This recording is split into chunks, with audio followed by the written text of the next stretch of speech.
बैल दगावला, मदत मिळेना. अखेर आदिवासी शेतकऱ्याने स्वतःला जुंपले नांगराला.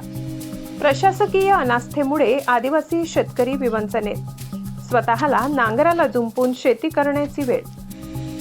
नंदुरबार जिल्ह्यातील अक्कलकुवा तालुक्यातील गमन येथील सोत्या रोमा वसावे या कर्जबाजारी आदिवासी शेतकऱ्यावर अत्यंत हलाखीची वेळ आली आहे.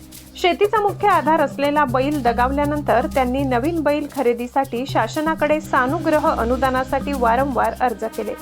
पशुवैद्यकीय विभागाने पंचनामा व शवविच्छेदन करून अहवाल सादर करूनही प्रशासकीय दिरंगाईमुळे त्यांना कोणतीही आर्थिक मदत मिळाली नाही. पेरणीच्या हंगामात शेती थांबविणे या कर्जबाजारी कुटुंबाला परवडणारे नव्हते. अखेर हतबल होऊन सोत्या वसावे यांनी स्वतःला नांगराला जुंपले, तर त्यांच्या पत्नीने नांगर धरून शेतीची कामे पूर्ण केली. या घटनेमुळे आदिवासींच्या विकासासाठी राबवल्या जाणाऱ्या योजनांच्या अंमलबजावणीतील त्रुटी पुन्हा एकदा चव्हाट्यावर आल्या.